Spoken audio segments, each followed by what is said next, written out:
Hello दोस्तों, स्वागत है आपका आपके अपने यूट्यूब चैनल जीएस हिंदी में। मैं अमन कुमार आशा और उम्मीद करता हूं कि आप सब लोग स्वस्थ होंगे और खुशहाल जीवन जी रहे होंगे। जैसा कि दोस्तों हमने सामान्य अध्ययन में जो हम पढ़ रहे हैं वो बायोलॉजी पढ़ रहे हैं। वो बायोलॉजी में हमारा डाइजेस्टिव सिस्टम चल रहा है। डाइजेस्टिव सिस्टम, अब दोस्तों डाइजेस्टिव सिस्टम में हमने जो पिछली 2-3 वीडियो है उनमें सब कुछ कवर किया है। अब उसी के अंतर्गत हम चलते हैं दोस्तों फूड पे। फूड जो ये है ये डाइजेस्टिव सिस्टम के अंतर्गत आता है, क्योंकि डाइजेस्टिव सिस्टम के अंतर्गत होता क्या है कि हम भोजन का क्या करते हैं, पाचन करते हैं। तो हम आज इस वीडियो में सीखेंगे कि भोजन होता क्या है। तो दोस्तों अगर जैसे ही भोजन की मैं बात कर रहा हूं तो आपके मन में एकदम आ रहा होगा कि जो हम दिन प्रतिदिन क्या करते हैं, जो भोजन करते हैं उसके लिए आपके मन में आ रहा होगा कि हम जो मतलब दाल चावल खाते हैं या दाल सब्जी रोटी मतलब रोटी सब्जी खाते हैं, ये सब चीजें। लेकिन विज्ञान की अपनी एक परिभाषा है दोस्तों। तो विज्ञान की अपनी एक परिभाषा के अनुसार विज्ञान क्या है, विज्ञान में जो मतलब भोजन की परिभाषा है वो होता है कि भोजन जो होता है फूड, वो 2 टाइप में बटा होता है। एक तो माइक्रो फूड वृद्ध भोजन और एक माइक्रो फूड मतलब कि सूक्ष्म भोजन। अब वृद्ध भोजन होता क्या है कि कार्बोहाइड्रेट, प्रोटीन और वसा, मेनली जो भोजन होता है वो होता है सीपीएफ, कार्बोहाइड्रेट, प्रोटीन और फैट। और जो माइक्रो भोजन होता है मतलब कि सूक्ष्म भोजन, वो होता है खनिज, विटामिन और पानी। इन्हें हमें डाइजेस्ट करने की आवश्यकता नहीं होती। क्यों? क्योंकि ये मतलब कि सीधे ही हमारे पोषण मतलब कि सीधा ही हमें पोषण प्राप्त करवाते हैं। तो दोस्तों जैसे कि हम चलते हैं अब कार्बोहाइड्रेट के लिए। तो कार्बोहाइड्रेट होता क्या है? कार्बोहाइड्रेट होता है जिसमें कार्बन, हाइड्रोजन और ऑक्सीजन का अनुपात 1:1 मतलब 1:2:1 होता है। और इसमें कार्बोहाइड्रेट में तो होता क्या है कि जो इसका मेन वर्क होता है कार्बोहाइड्रेट का, वो हमें क्या करना होता है, हमारे शरीर को जो ऊर्जा प्रदान करता है वो कार्बोहाइड्रेट ही करता है। ठीक है, इसके भी सब पार्ट होते हैं। कार्बोहाइड्रेट को भी 3 भागों में बांटा गया है, एक तो मोनोसैकेराइड, एक डाइसैकेराइड और एक पॉलीसैकेराइड। सबसे पहले हम कार्बोहाइड्रेट की डेफिनेशन लिखेंगे, उसके बाद मैं आगे पढ़ाऊंगा। तो कार्बोहाइड्रेट की परिभाषा आप हेडिंग डाल के लिखेंगे। सबसे पहले, हालांकि इसका एक स्क्रीनशॉट ले लीजिए वरना मैं वीडियो के लास्ट में भी ऐड कर दूंगा ये। और सबसे पहले लिखेंगे हम फूड कि भोजन, हेडिंग डालेंगे भोजन और लिखेंगे भोजन 2 प्रकार का होता है। लिखेंगे फिर मैक्रो वृद्ध भोजन, उसमें लिखेंगे कार्बोहाइड्रेट, प्रोटीन और फैट। अगर मैं एग्जांपल दूं तो कार्बोहाइड्रेट जो हमारा चावल या गेहूं में पाया जाता है, प्रोटीन जो हमारा दालों में पाया जाता है, जो फैट होता है वो हमारा वसा मतलब जो हमारा अलग घी होता है, तेल होता है, उसमें क्या पाया जाता है, हमारा फैट पाया जाता है। और एक फिर लिखेंगे माइक्रो सूक्ष्म भोजन, उसमें लिखेंगे खनिज, विटामिन और पानी। अब दोस्तों अब हेडिंग डालेंगे कार्बोहाइड्रेट। लिखेंगे कार्बोहाइड्रेट में CHO मतलब कार्बन, हाइड्रोजन और ऑक्सीजन का अनुपात 1:2:1 होता है। यह मानव शरीर को या जीवधारियों को ऊर्जा प्रदान करता है और इसे सामान्यतः शर्करा, ब्रैकेट में लिखेंगे शुगर कहते हैं। अब दोस्तों बात करूं मैं अगर कार्बोहाइड्रेट की, तो कार्बोहाइड्रेट भी 3 भागों में बांटा जाता है, मोनोसैकेराइड, डाइसैकेराइड और आपका पॉलीसैकेराइड। अब विज्ञान की बड़ी बड़ी बातें करने से सामान्य जीवन पर आते हैं। एक उदाहरण लीजिए, मोनोसैकेराइड में ऐसे तो अगर परिभाषा दूं कि जिसमें एक कीटोन इकाई पाई जाती है, उसे क्या कहते हैं, मोनोसैकेराइड कहते हैं। लेकिन ऐसा समझिए कि सपोज करिए ये कार्बोहाइड्रेट है, मतलब ये कार्बोहाइड्रेट हम मान लेते हैं। अगर इसमें एक ऐसा करते हैं, अगर इसमें एक कीटोन वाला पाया जाएगा ये, तो ये क्या हो जाएगा, मतलब मोनोसैकेराइड। और अगर 2 पाए जाएंगे तो हो जाएगा क्या, मतलब कि एक ऐसा समूह और एक फिर ऐसा, तो क्या पहला जाएगा डाइसैकेराइड। और अगर इसमें ऐसा करके बहुत सारे पाए जाएंगे, ये ऐसा पूरा, जिनकी मतलब की संख्या कोई निश्चित संख्या नहीं है, तो उसमें क्या होता है, उन्हें क्या कहेंगे, पॉलीसैकेराइड। ठीक है, अब इसमें जो मोनोसैकेराइड है, मोनोसैकेराइड लिख के इसके कुछ उदाहरण लिखेंगे, जैसे ग्लूकोज, एक नंबर एग्जांपल में लिखेंगे ग्लूकोज, ग्लूकोज के ब्रैकेट में लिखेंगे ग्रेप शुगर, इसे लिखेंगे ग्लूकोज के नीचे एग्जांपल देंगे ग्लूकोज, उसमें लिखेंगे ग्रेप शुगर। और हिंदी में लिखेंगे, हिंदी में भी लिख लेना, इसे अंगूर की शर्करा भी कहा जाता है, अंगूर की शर्करा, या ऐसे लिखेंगे द्राक्षा शर्करा,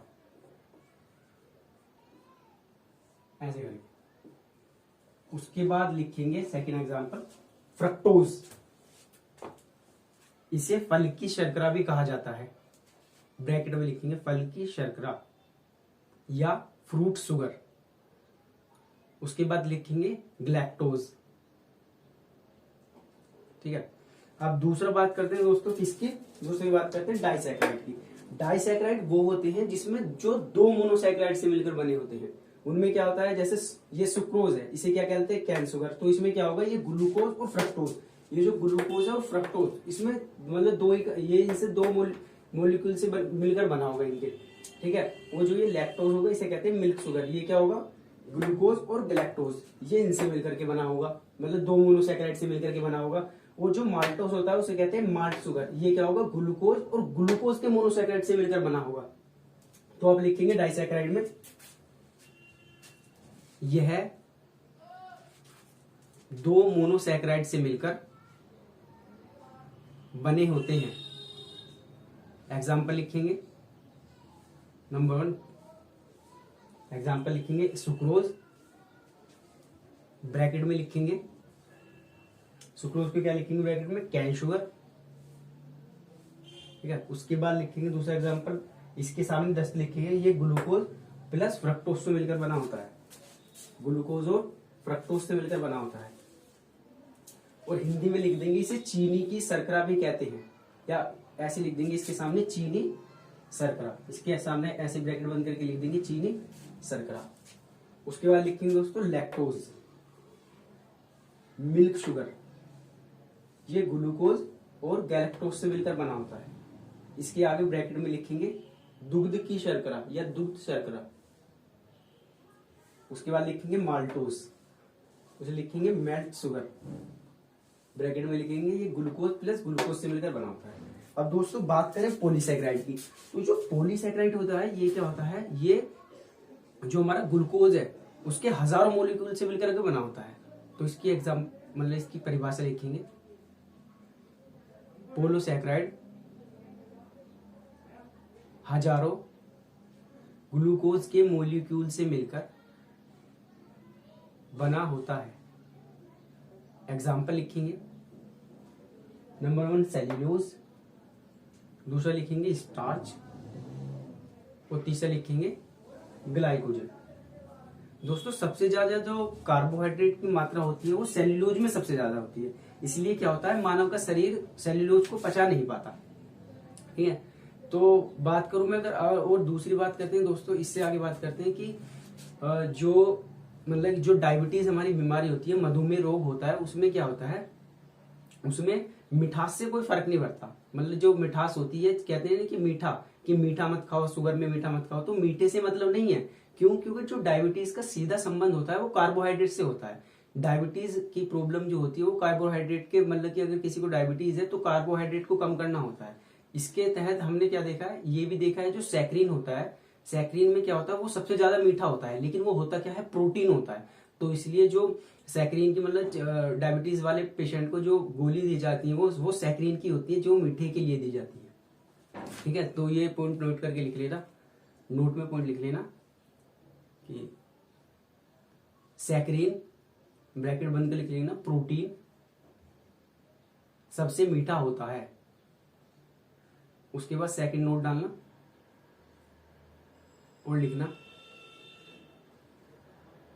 सेकंड नोट में आप लिखेंगे सेल्यूलोज में सर्वाधिक कार्बोहाइड्रेट की मात्रा पाई जाती है। चलिए दोस्तों, उसके बाद नेक्स्ट आगे डालेंगे प्रोटीन। तो प्रोटीन होता क्या है, प्रोटीन क्या होता है, ये एमिनो अम्ल का बहुलक होता है, मतलब कि बहुत एमिनो अम्ल होते हैं NH2, ये तो ये क्या होता है, एमिनो अम्ल का बहुलक होता है। और इसका प्रोटीन का मेन कार्य क्या होता है, प्रोटीन का मेन कार्य होता है हमारे शरीर की मतलब जो हमारा शरीर है, शरीर के अंग हैं, उनका निर्माण करना। ठीक है। और जो मनुष्य का शरीर होता है उसमें क्या होता है, वो ऐसे मतलब वो क्या होता है 20 प्रकार के एमिनो अम्ल से मिलकर बना होता है। जो मनुष्य के शरीर में प्रोटीन बनते हैं वो 20 प्रकार के एमिनो अम्ल से मिलकर बने होते हैं। अब ये तो ही साइंस की बात, लेकिन समझने के लिए समझिए, जैसे हमारा पूरा एक घर है, मतलब कि पूरा एक हमारा क्या है, घर है।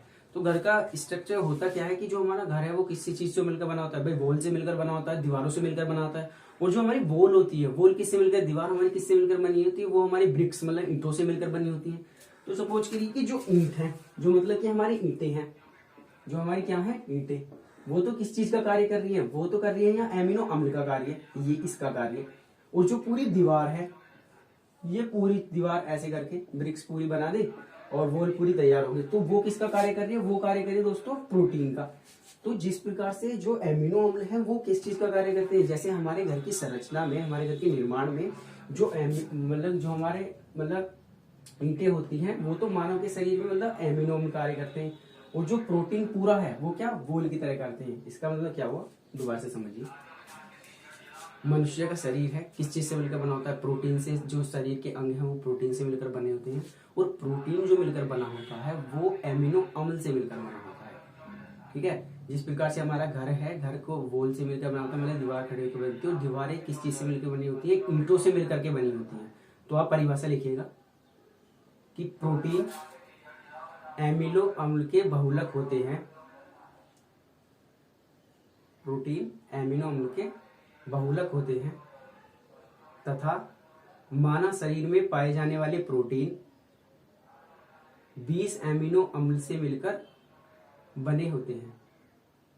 अब दोस्तों हमारे शरीर में होता क्या है, दो प्रकार के एमिनो अम्ल पाए, मतलब कि हमारा जो प्रोटीन है, जो हमारा प्रोटीन होता है, प्रोटीन में क्या होता है दो प्रकार के एमिनो एसिड पाए जाते हैं, मतलब दो प्रकार के एमिनो अम्ल पाए जाते हैं। एक तो होता है आवश्यक एमिनो अम्ल और एक होती है अनावश्यक एमिनो अम्ल, मतलब कि एसेंशियल एमिनो एसिड और नॉन एसेंशियल एमिनो एसिड। आवश्यक और अनावश्यक ऐसे।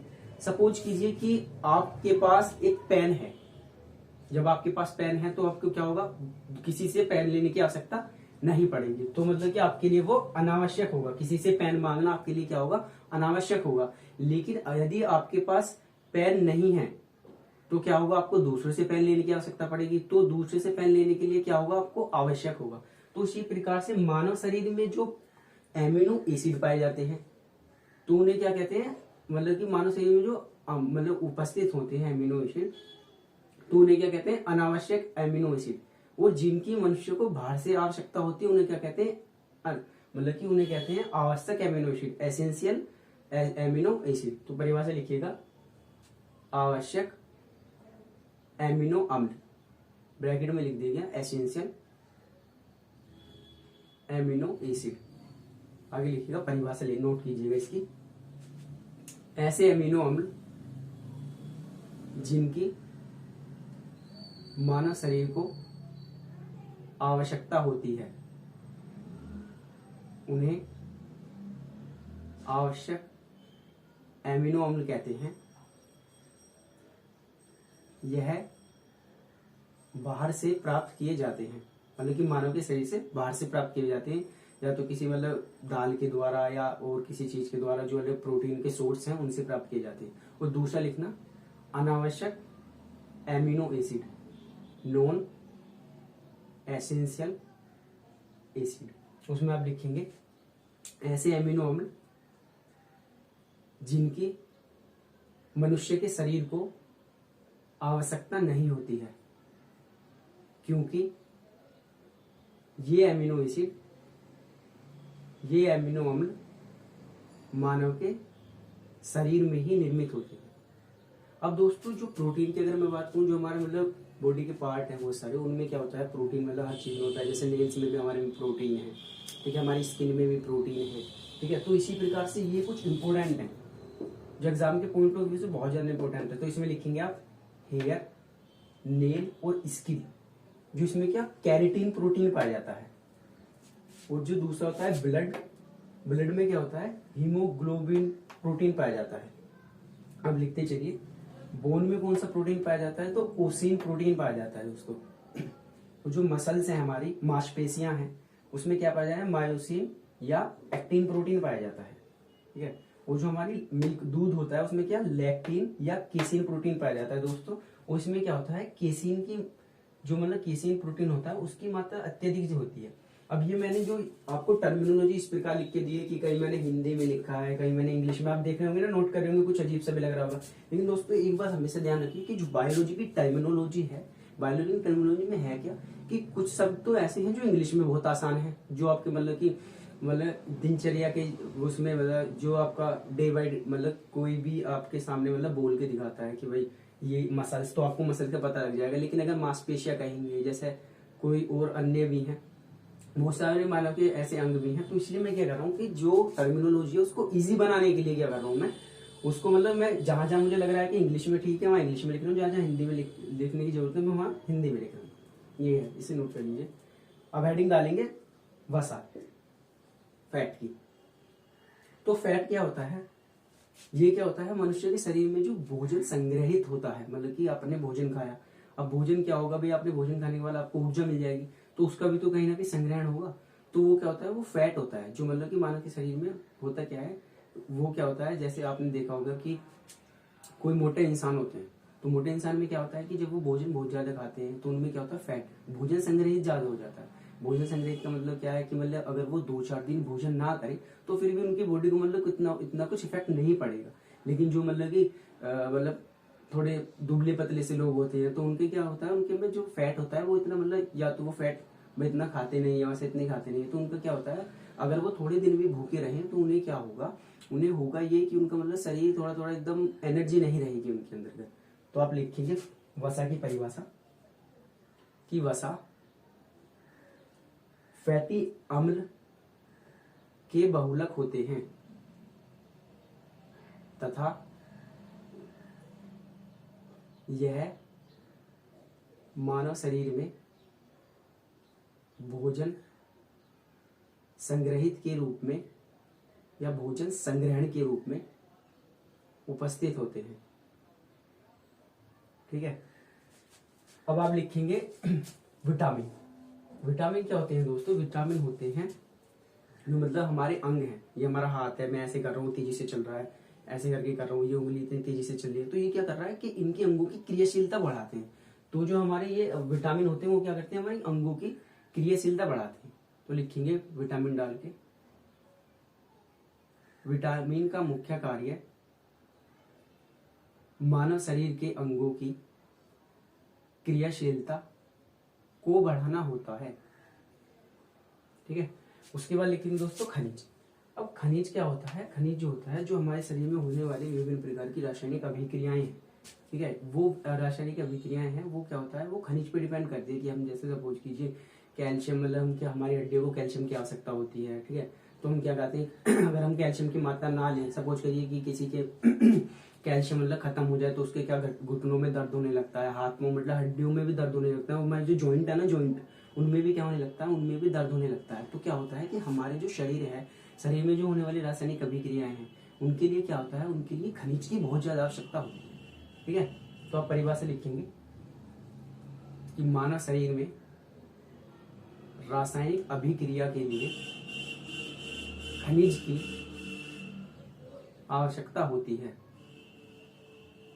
और यह मानव शरीर के अंगों का महत्वपूर्ण भाग होते हैं। ठीक है दोस्तों। अब क्या करेंगे आप, जैसे हमारा बोन है, ये मैंने कुछ एग्जांपल लिए, जैसे हमारा बोन है, तो बोन किससे मिलकर के बना होता है, तो भाई कैल्शियम की आवश्यकता, कौन से खनिज की आवश्यकता होती है, कैल्शियम की आवश्यकता होती है।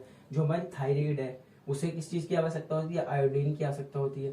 ठीक है। अगर आयोडीन की कमी ना हो जाए, अगर आयोडीन की कमी हो जाए तो हमारे जो लिम्फोइड टिश्यू है उन पर बहुत ज्यादा इफेक्ट पड़ता है यहाँ, और वो क्या होते हैं यहाँ से फूलने लगते हैं। ठीक है। और सपोज करो जैसे ब्लड है, ठीक है, और ब्लड में क्या होता है, ब्लड में कौन सा सोडियम और पोटेशियम, ठीक है, और आयरन होता है। ठीक है। ये खनिज पाए जाते हैं। जो हमारी मसल है, मांसपेशियां है, उसमें कैल्शियम 2 आयन वाला ये वो पाया जाता है, खनिज पाया जाता है। और जो हमारा नर्वस सिस्टम है उसमें क्या होता है, जो हमारा सोडियम और पोटेशियम है वो क्या उसमें ये 2 प्रकार के खनिज पाए जाते हैं। तो ये फूड है, फूड में अगर कुछ क्वेश्चन आएगा तो ये इतना है कि हाँ क्वेश्चन इसके अंदर से ही कहीं ना कहीं से आ जाएगा। ठीक है। तो ये फूड हमारा खत्म हो गया। अब इसमें मैं बस एक क्लास और मेरी रह रही है डाइजेस्टिव सिस्टम की, उसमें फिर हमारा प्रॉपर वे में डाइजेस्टिव सिस्टम दोस्तों खत्म हो जाएगा। और यदि आपका कोई भी, मैं अब यही कहना चाहूंगा कि अगर कोई भी और तैयारी करना चाह रहा हो, या अगर आपको वीडियोस पसंद आ रही हो, तो मतलब ज्यादा से ज्यादा शेयर करें अपने दोस्तों को, और जो छोटे बड़े आपके तैयारी करना चाहते हैं, या इवन जिन्हें बायोलॉजी में बहुत ज्यादा प्रॉब्लम आती है, तो उन तक भी पहुंचाएं। और बस यही कहना चाहूंगा कि सबको सीखते चलो, हंसते चलो और मुस्कुराते चलो। Best of luck.